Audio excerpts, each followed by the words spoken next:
Charlene. The title of the next speech is No One Dies Alone.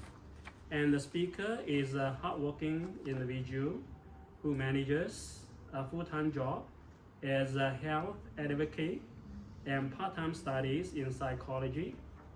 Beyond career and academics, she is deeply committed to leading a life of simplicity and giving back to the community. Let's put our hand together and welcome Toastmaster Rose.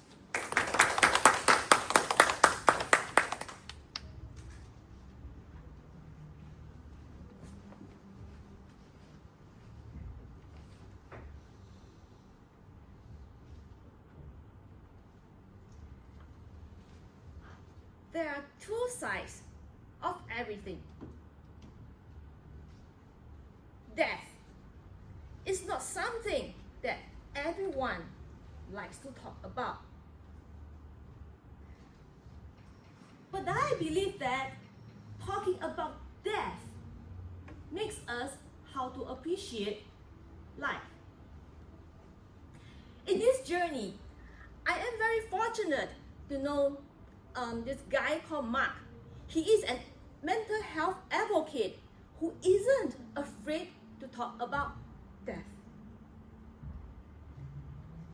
A blissful afternoon, fellow Toastmasters and distinguished guests, both on-site and over at Zoom. When I first know Mark, it was through his Channel News Asia podcast on mental health matters. Last month, when I invited him to my workplace to talk about his journey of depression, that was the first time that I saw him. He came in t-shirt and jeans. He looked just so much like a guy next door. And he's such an eloquent speaker. He doesn't look a bit like someone who's still depending on antidepressant drugs. And he spoke so well, that I sometimes start to wonder, is he a Toastmaster?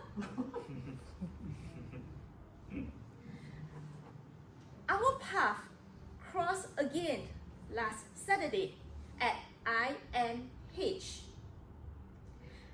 IMH stands for Institute of Mental Health. It is the only institution for mental health research and treatment in Singapore. Mark was invited to speak to a group of new volunteers like me. He was very honest about his escape from and his experience from death by suicide.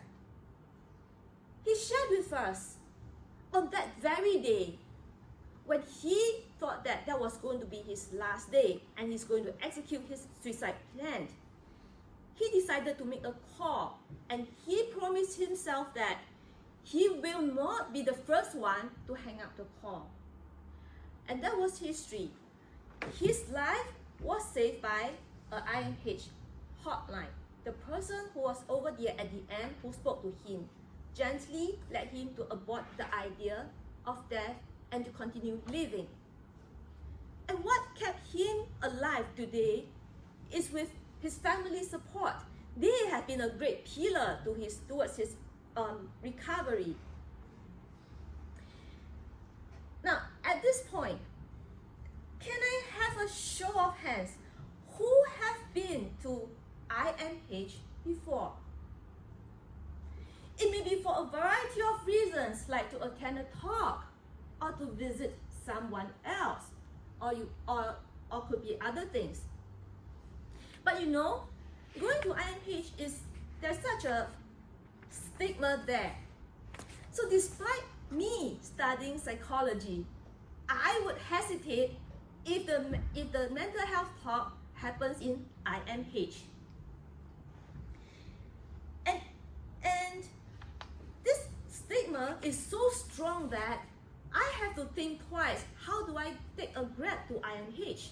Do I tell the Grab driver, says, Uncle, take me to INH?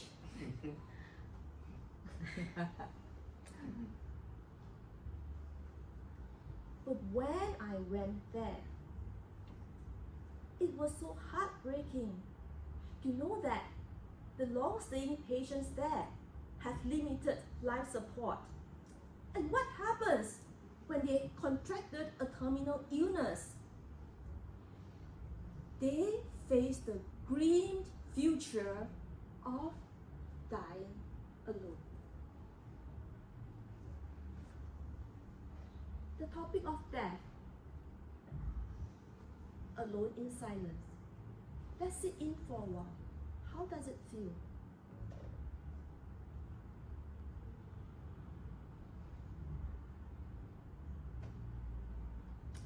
So when INH roll out this project, No One Dies Alone.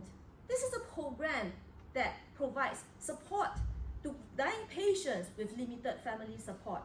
Volunteers take turns to provide them companionship and support and comfort towards the last days and last hours. So that was a program that I signed up for. And guess what? Who was the only one who supported me in this endeavor? It was Mark.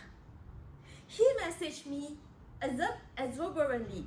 He said, Rose, I wish you a joyful and meaningful journey.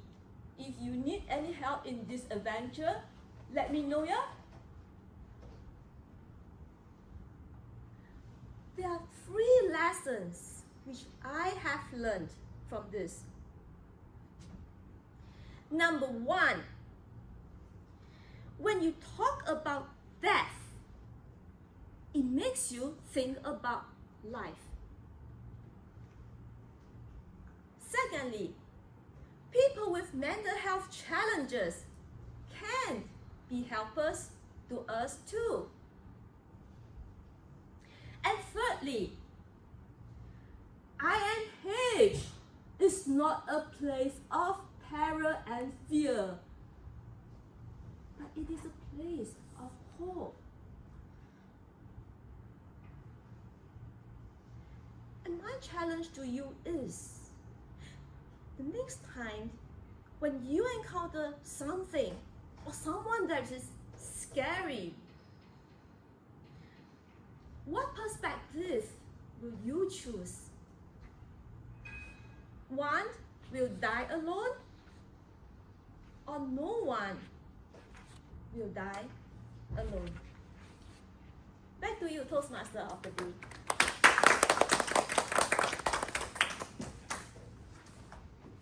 Thank you, Toastmaster Rose, for your fantastic speech. I believe no one